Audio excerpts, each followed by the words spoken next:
thank you everyone for joining us today. My name is Greg Bryan with Solar Power Events, and we're really excited to have Jennifer Hamilton and Nick Barilo here today to talk about the best practices in hydrogen safety. I'll save some of the intros for them to get into their presentation. But before we get into the presentation, there's just a few things that I want everyone to be aware of. One is there's a chat feature that you can talk with other attendees and the panelists. Feel free to use that throughout the presentation, as well as the Q&A area. The Q&A is a great spot to add your questions, and Nick and Jennifer, towards the end of their presentation, will do their best to answer as many questions as possible. So one last piece as far as with this webinar, this is a nice teaser, I think, into our fall October event that's in Las Vegas, which is SPI ESI North America Smart Energy Week, where we feature Hydrogen Fuel Cells International. So without further ado, I'm going to pass it over to Nick. Thank you, Greg. And it's a pleasure to be with all of you today. It's great to be here. We appreciate the opportunity to share today on best practices with hydrogen safety. And so a little bit of background, I'm the director for the Center for Hydrogen Safety that is under the American Institute of Chemical Engineers. For those of you that may be familiar, that's the same organization that runs the Center for Chemical Process Safety.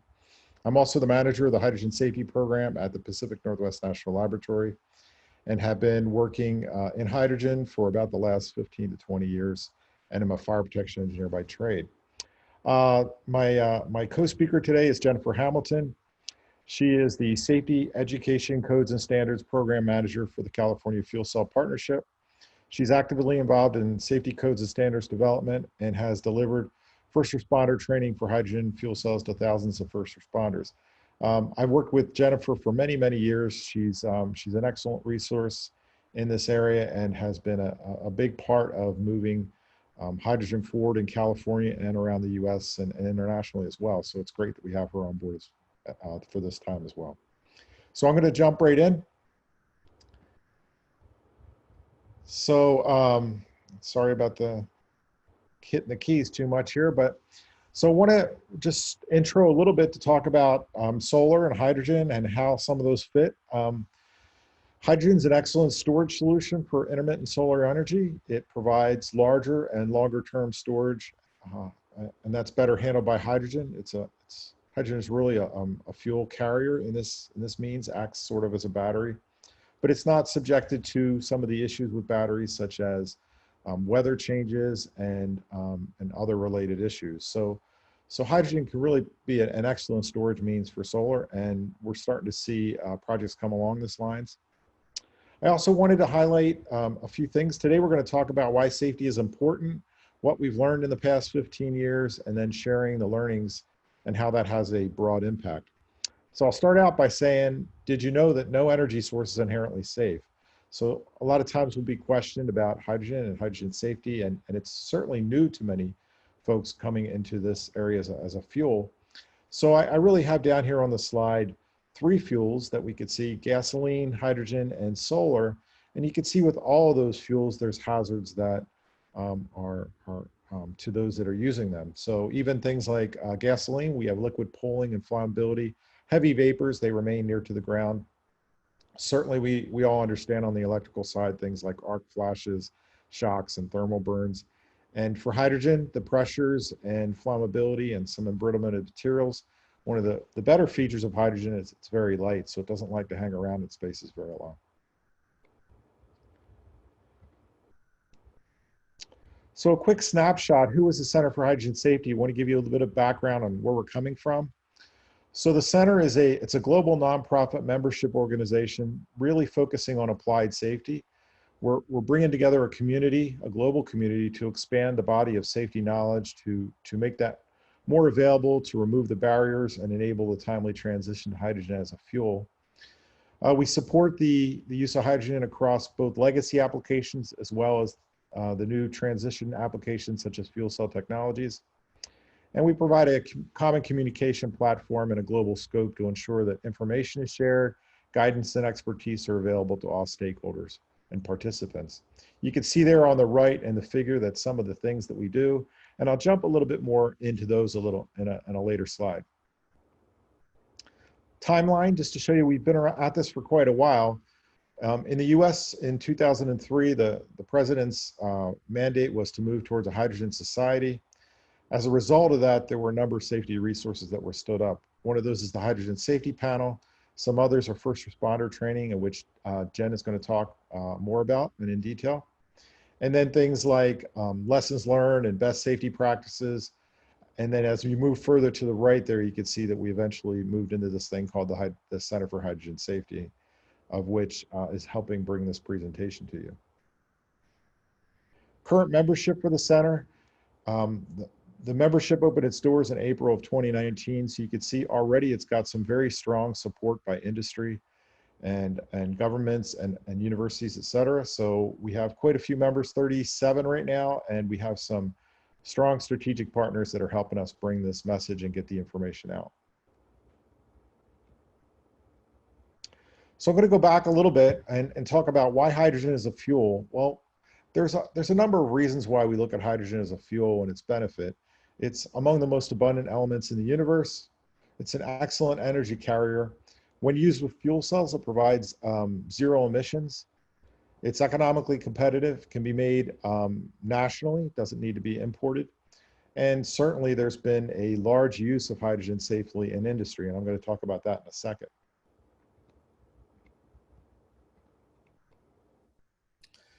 So in industry, it's been about 100 years of use and really done quite safely in industry. They've learned a lot over the years. You can see some of the various types of industry that are currently using hydrogen, everything from fertilizers and fruit production to metal fabrication, electronics, and certainly one of the larger ones is refinery optimization. So fertilizers and refinery tend to be the largest uses of hydrogen today. 70 million tons globally. Millions of pressure vessels and transports are currently being utilized or have been utilized over the years. And certainly thousands in the US, thousands of miles of pipeline and several salt caverns for storage. Giving you a March 2020 status, this is looking around the world. You also see the US in here. About 18,000 fuel cell vehicles being used. We're also seeing about 1.6 gigawatts of stationary power.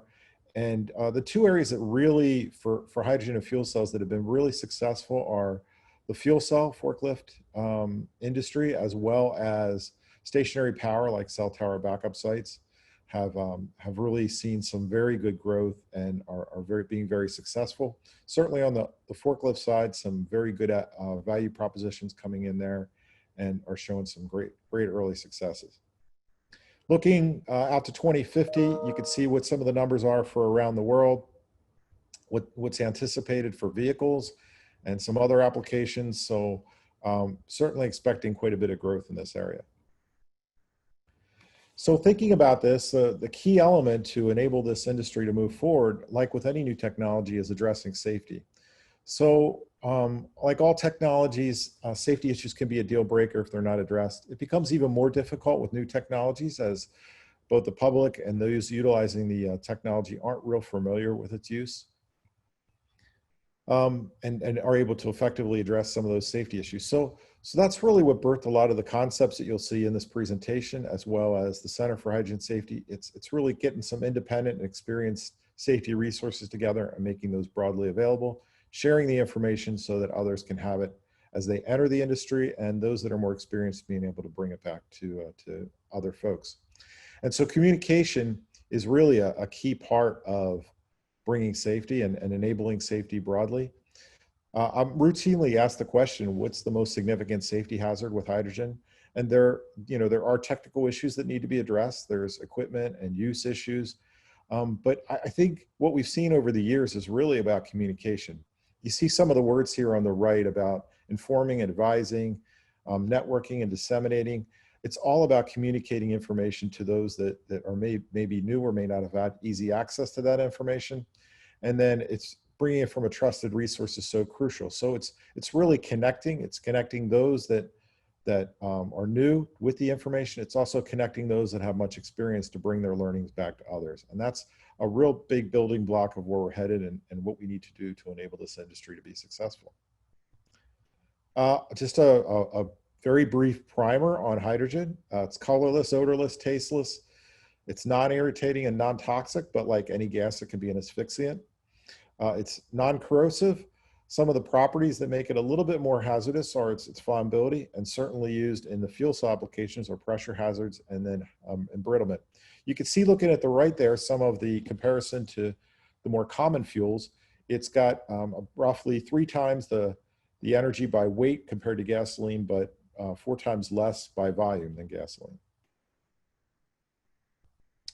So some safety basics. Hydrogen is a flammable gas. It can also be in liquid form, but primarily it's being used in flammable gas applications or as a flammable gas for some of the fuel cell applications. Some of the key basic considerations are defining and eliminating those hazards, providing mitigation measures, so ensuring system integrity, proper ventilation, and don't allow that hydrogen to accumulate, managing discharges from piping, et cetera, detecting and isolating leaks, and then every hazardous material training personnel is really key. And I show this slide just to let you know that lots of work has been done on codes and standards over the years, very substantial. This is just a small, really small piece of the codes and standards, but quite a bit of work has been done. Probably more has been done for hydrogen in the last 15 years than more broadly has been done for natural gas, and certainly in the vehicle application. Some tools, highlighting some tools that are available to you for identifying safety considerations and understanding how to do it. h2tools.org, the Hydrogen Tools Portal, is an online resource that's free. You can see some of its online tools, things like best safety practices, lessons learned, certainly compatibility of materials, et cetera. And it's really meant to bring a large variety of information together in one location to help the user to get access to that information and to broadly understand different parts of information and how they fit together. It can help those that are not only designing, but utilizing or responding to incidents, all kinds of information on the site. And I would encourage you to go out there and take a look at h2tools.org. One anecdote, we started out thinking that our lessons learned part of that site was the most significant. We've since learned that the best safety practices is the most significant or access part of the website. And we're getting about 15 to 20,000 sessions at this site a month. Quickly looking at the best safety practices here, you can see some of the information and the safety practices that are covered. We're going to talk in a minute about how those are going to be applied to some training courses. We also have lessons learned, and the goal of these records is really to not just identify an incident, but how you might utilize that incident and gather learnings from that so that you don't make the same mistakes and are better prepared to ensure safety for your project or activity. So I'll talk right now about the Center for Hydrogen Safety and its resources. Here's a summary slide that provides information on what the center can do and some of its capabilities and resources. I'll start really at the center and work outward. Its networking is really the key function. It's building that global community. We do things like training and education. We'll talk about that in a second. We have access to this thing called a hydrogen safety panel, which is an expert-based resource for helping out with projects and designs and safety plans. We certainly do outreach such as this, as well as other activities directly, whether it be webinar or in person. And then we have some incident response management resources. So this is things like incident fact sheets, what's happening when an incident occurs, bringing our membership up to speed very quickly so they know how to respond to what the issues might be, so they know how to address those.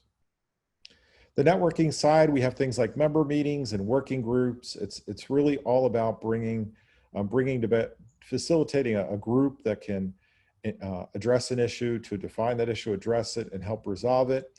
The real benefit here is that you have one organization that is able to collaborate with a bunch of others. Instead of each organization having to go work on these things independently, we can have one organization that can help facilitate many people working on it together, so it saves their time and effort and brings broader acceptance and understanding of the issues and how to respond to those. We have webinars and conferences, and I also mentioned some incident response resources. The Hydrogen Safety Panel, it's an expert-based resource. It's been around since 2003, currently 16 members. This is made up of industry and government, national laboratories, consultants.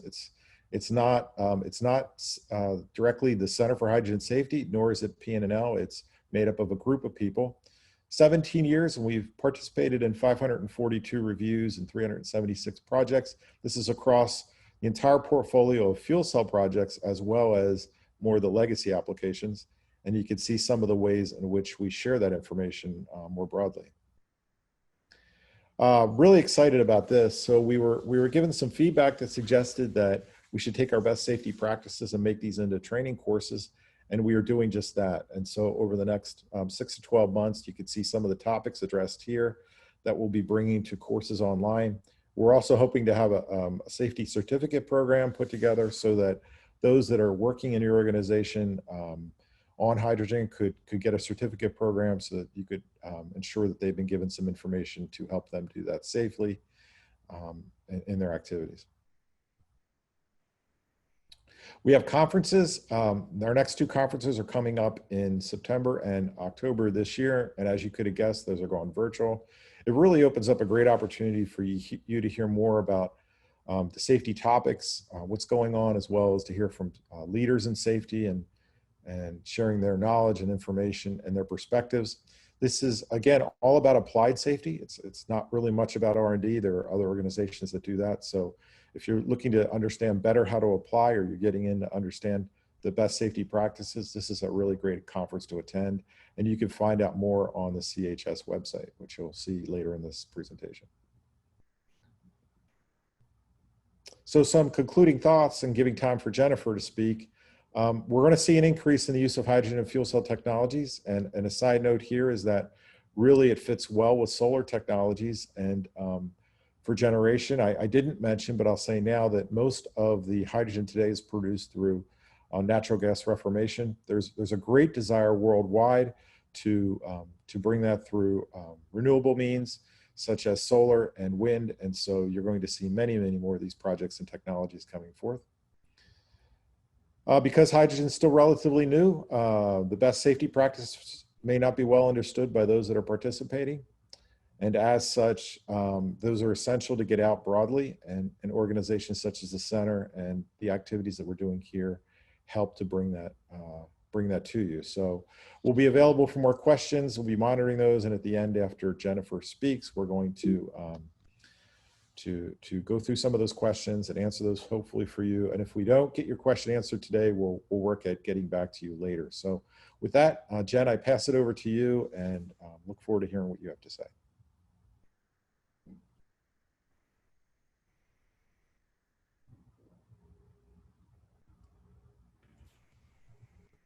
Thank you, Nick. And thank you very much for the kind introduction. I too have enjoyed working with Nick over the years. So, let's see. Might take a moment for the slide to advance. There we go. Okay, so I would like to speak to you a little bit more in depth about our hydrogen safety training. I'm going to start with some history and sort of how it began. The California Fuel Cell Partnership was started 20 years ago, and when our members came together, they recognized and identified the need for getting information out to the first responder community. And so the members worked together to develop a program that we could deliver to first responders in California.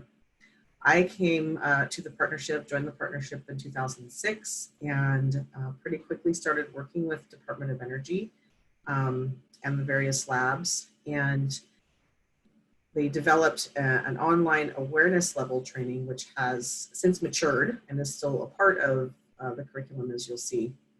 That was released in 2007.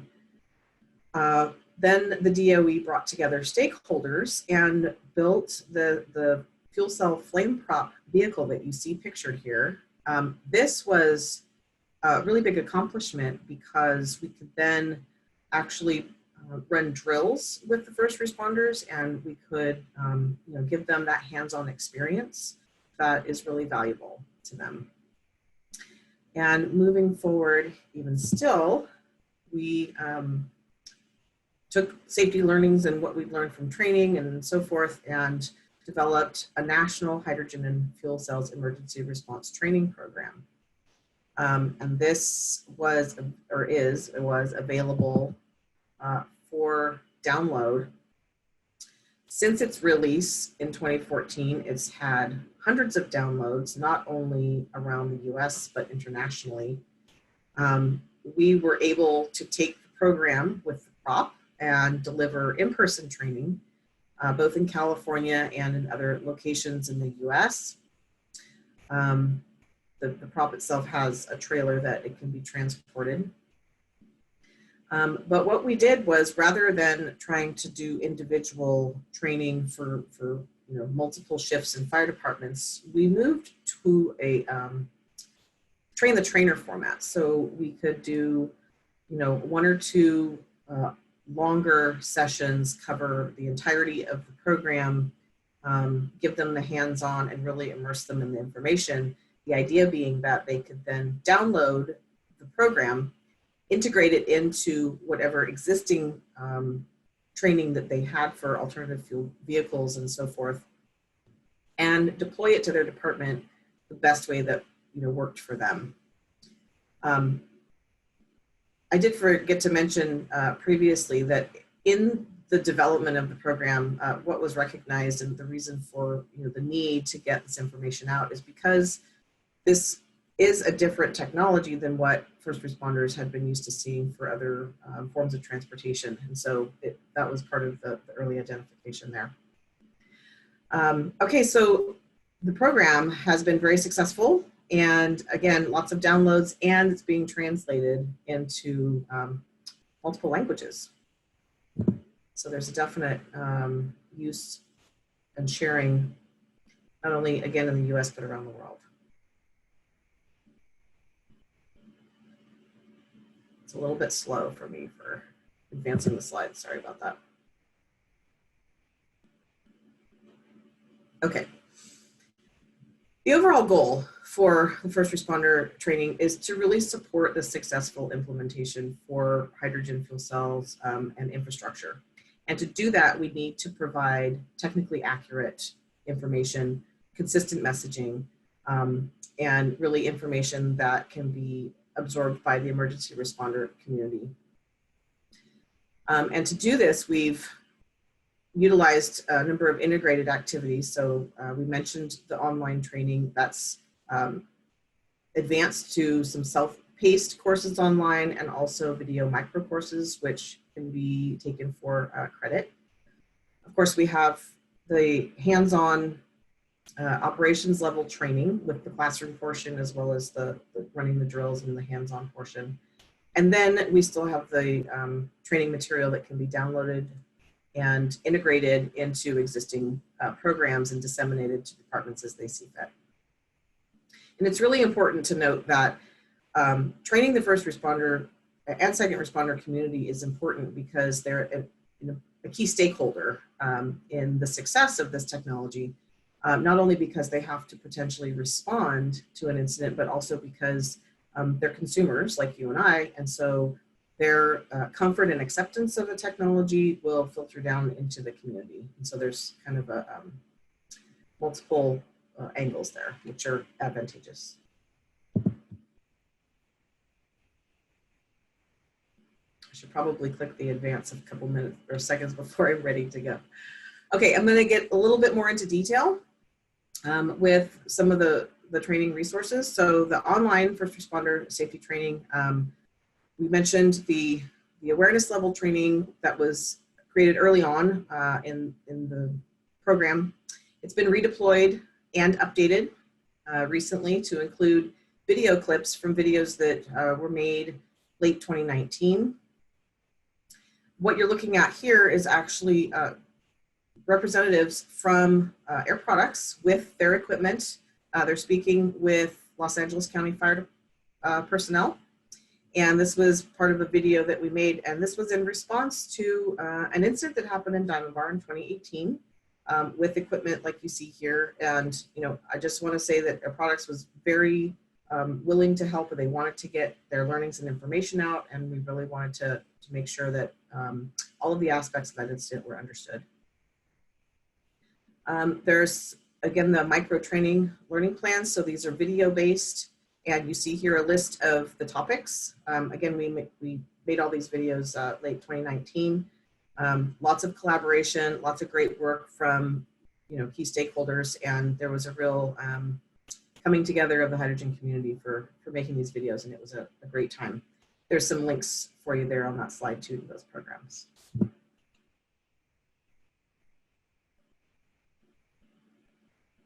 This is the downloadable resource for the trainers.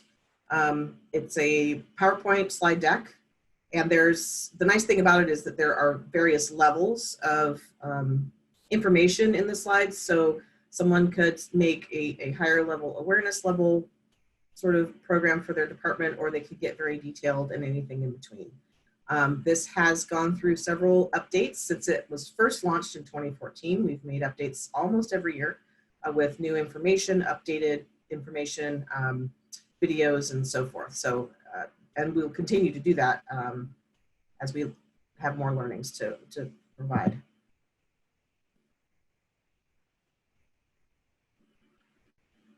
There's also videos. So these videos were made in California.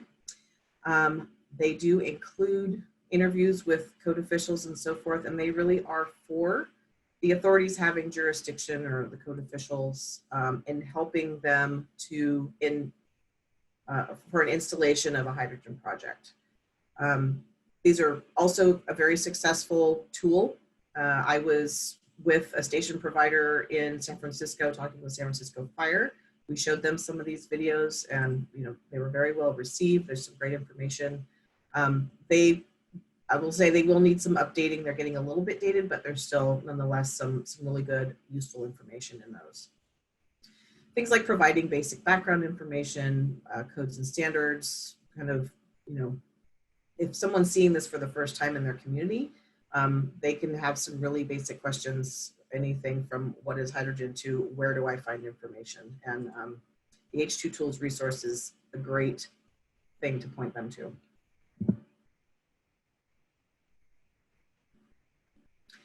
So now I'd like to talk a little bit about the involvement of the center and the Hydrogen Safety Panel in the deployment of hydrogen refueling infrastructure in California. The 42 hydrogen retail stations we have are supported by funds from that are managed by the California Energy Commission through solicitations and AB8 funding. You can find out more about that on our website, or also the Energy Commission website. The safety panel has been really instrumental in this, and in more recent solicitations, they've really been there through multiple steps in the deployment of these stations, anywhere from pre-award safety consultations to reviewing safety plans that were submitted as part of the grant solicitation, and doing site visits after the fact, and doing a walkthrough, and really being there as a resource for the project developers. And I think there's been a lot of value for that in deploying infrastructure.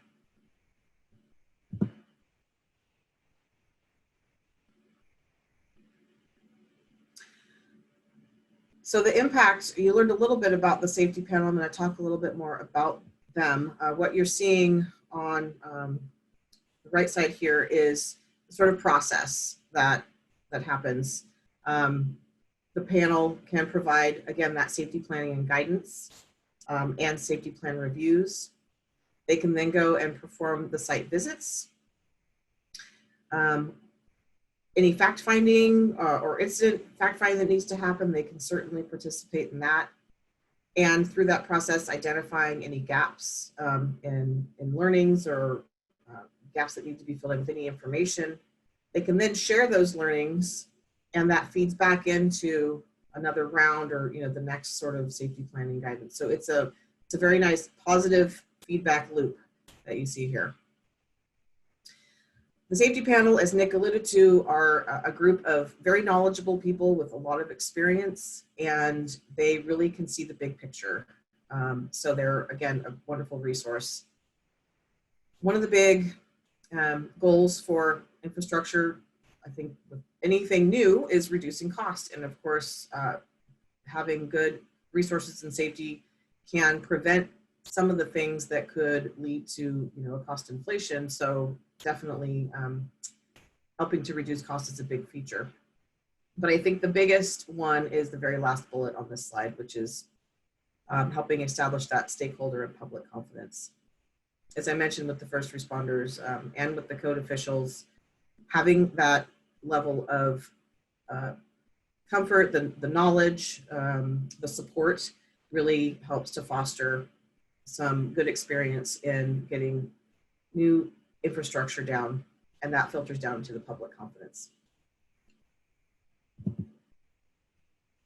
So as a final summary and thoughts, since the hydrogen fuel cell industry has been being developed, safety has been paramount across all applications.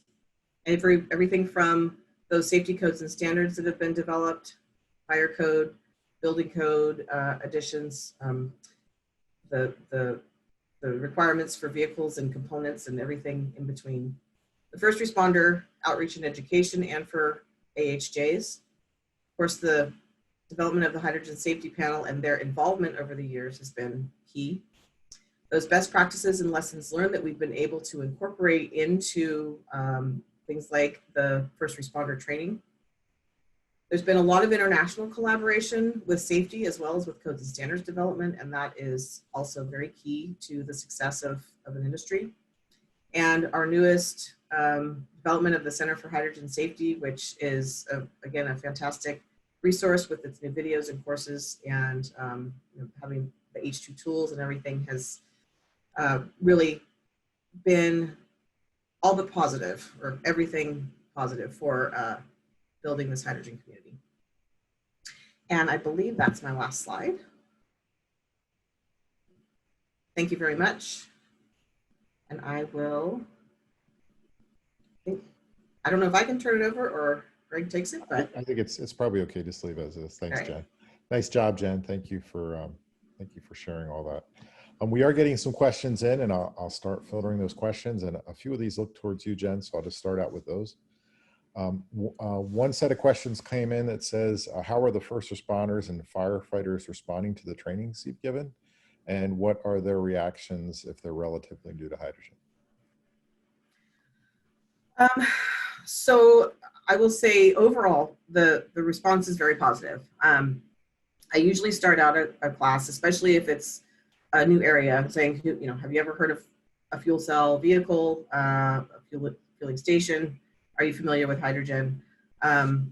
Many times it's no, and if I had a nickel for every time I heard the word Hindenburg, I'd be a very rich girl, but I haven't. But then after hearing the information and getting the education, really the overwhelming response is, these are vehicles, these are fueling stations. There's not a whole lot for me to be afraid of. We work very hard to put everything in context with information and fuels that they might already be familiar with. So all in all, it's very positive response and feedback, and it's well accepted. Yeah, let me jump on with that. We've given a lot of training to first responders. We've also given a lot of training to code officials and fire prevention officers. And I think it's really interesting to see that, the first glance of a technology by an organization or group of people is a little bit, since they don't have the knowledge, a little bit insecure, a little bit unsure of themselves. And what we've seen, I would say on the 90 to 95% number of when they come in and they walk out the door, they're much more positive towards the technology and supportive of it. I recall one event in Long Beach, California, in which we shared with code officials, and about 20 of those code officials that we took on a tour and shared some training with, 19 of those came out very, very positive, and the other person was I wouldn't say was negative, but was strongly neutral. And so, but I think we see that pretty constantly when people get to see and hear what it's all about and touch the technology.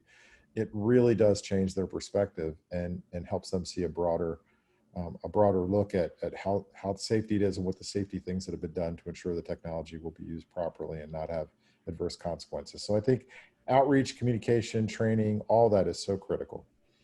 Yeah, Let's and the see. hands-on is very critical too. Absolutely, absolutely. The hands-on and touching it has shown to be very, very fruitful. So I'll jump to one question and I'll come back to another one. Um, what's the cost for the training, and are there grants available to train the trainers? So I think in California, maybe Jen, could you answer what the current status is with trainings, and maybe what the partnership is doing or is moved on from, or where you're at with those trainings, and then I can speak more broadly. So currently for the fuel cell partnership, requests for training are done on a case-by-case basis in terms of it's no charge to the people receiving the training. It usually comes from our members, and they're asking for training for a project that they have, and so the member will pay, for my time and so forth. But there's no charge to the. We don't charge anything to the department receiving training. Okay. And there are no grants that I'm aware of right now to train the trainer. I think this is an area that really offers a lot of opportunity for more trainers to get involved. I think there are just a few people around. We've kind of worn Jen out over the years. So a very limited resource, and it's a great opportunity. The other thing is that the resources you saw on the first responder were a collaborative activity between the California Fuel Cell Partnership and the Pacific Northwest National Laboratory. Those resources are now moving under the Center for Hydrogen Safety. And so in many ways that's good, because it enables much more streamlined access to get at the training. But it does incur cost. And so if an organization would like to have the training brought to them in person, there'd have to be a way to fund that activity. The costs of those are really we try to keep those to a minimum, be as efficient as possible, but there's things like people's time and travel and all that need to be covered. The other thing is, if you're thinking about training, whether it be for first responders or more broadly to others, I would really encourage you to think about, if you only have a few individuals, how can we work with another organization or two to bring that training about, so we could share some of the costs. For webinar training, that can be done either free or very inexpensively. So depending on what the needs are, I would suggest you contact me to talk about what needs you may have there and what we can do to help you out. So that's totally available. One comment before I jump into a more complex one is, can we get a copy of the slides? I think Greg will probably answer this at the end, but I think the slides are made available. Sorry if we moved a little quick through it. We felt like we wanted to move to get to the questions and answers with this audience and give you a chance to really ping us on what you might need. And we're also, Jen and I are both available later. If you'd like to contact us through email or by phone, we'd be happy to talk. Another question here is, are there international standards for roadside and accident assistance and towing fuel cell vehicles? Let's go on for you, Jen. International safety standards for roadside and accident assistance and towing. There's recommendations for towing for sure. The flatbed towing is what's recommended, as with other electric vehicles, right? That has to do with not turning the wheels and generating electricity inadvertently. International safety standards for roadside and accident assistance. Nothing comes to mind specifically. I'd have to maybe delve into that a little bit and see, there's certainly well, it's not for light duty though. I was going to say the DOT ERG, which is not necessarily international, but yeah, so nothing pops to mind immediately, but it could be, we might be able to have a little bit more conversation about that. And then another question here is, I see, what are the mandatory requirements for hydrogen safety for nickel iron battery systems? So in the NFPA, the National Fire Protection Association, does have a standard out on energy storage systems. That's NFPA 855. So I would recommend considering that if you're looking at energy storage systems. There's also, if it's very small systems like for forklift recharging, those are covered by other NFPA standards. There's some information in the International Code Council series, the ICC set, the fire code and building code.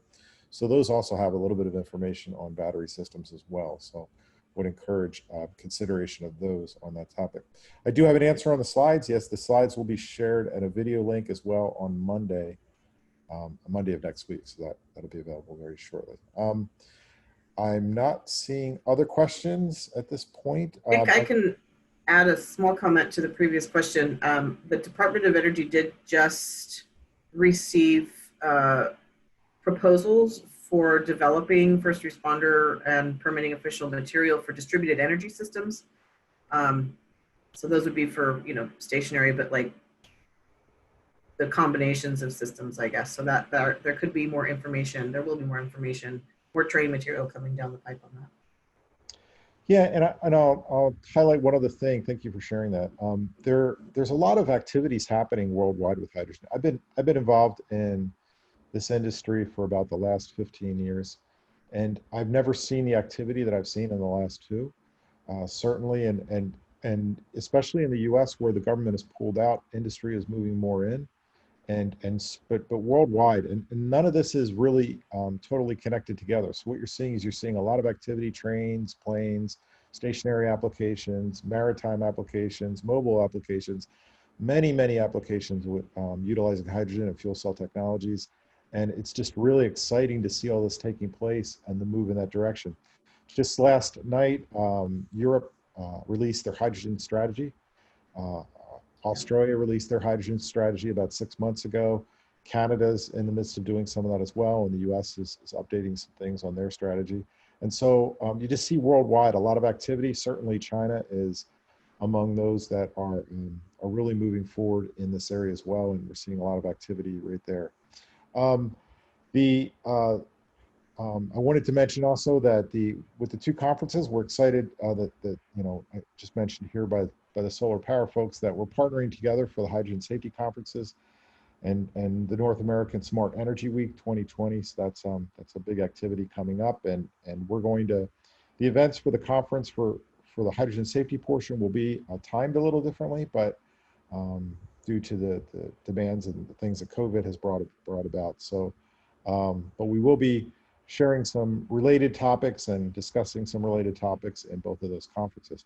I also did want to mention before we go that, the Center for Hydrogen Safety is a membership organization. We're excited to see all those joining on board. We've seen a lot of new faces. It certainly is a really encouraging time, and we welcome your questions. If you'd like to become a member, we'd welcome you to join us and be a part of what we're doing, and bring your ideas, bring your questions, because the members are very impactful. We actually run a list of member feedback, and then we try to show how we're going to go deal with that feedback and incorporate the resources and the activities that they desire as a part of that. So your voice does make a difference, and we encourage you to be a part of that. And if you have any questions on that, let me know.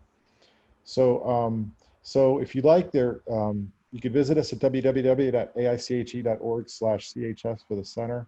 The partnership has a page at cafcp.org for their information. And again, we welcome your feedback and questions. And with that, I don't see any more questions on the chat, so I'll turn it back over to you, Greg. And thank you all for joining us today. It's been a pleasure, and thank you, Jen, for co-talking with me. Thank you, Nick. Thanks, everybody. Yeah. And I want to echo what you mentioned, Nick. We're just really excited to partner with the Hydrogen Safety Conference. I know with COVID, we had some big plans in Anaheim, but we've since moved to a virtual offering, and we look forward to having the co-location there. And there's definitely, as you can see, even through this webinar and some other content that we're releasing, there's a lot of synergy and crossover with the different verticals that we have at SPI, ESI, North America Smart Energy Week. So we're excited to bring that to everyone this fall. And we'll send out some more information on Monday about that event as well, so you can take a look at that on your own. And then I will do one last plug. Tonight at 6 p.m. we have another hydrogen event just talking about the market evolution. And I'm sure you received an email from us about that already. If not, you can go to solarpowerinternational.com and you'll see a link to register for that webinar. Otherwise, seeing no more questions, thank you, Jennifer and Nick, for your time today, and hopefully we can do this again sometime. Thanks. All right. Thank you. Bye. Thank you. Bye-bye.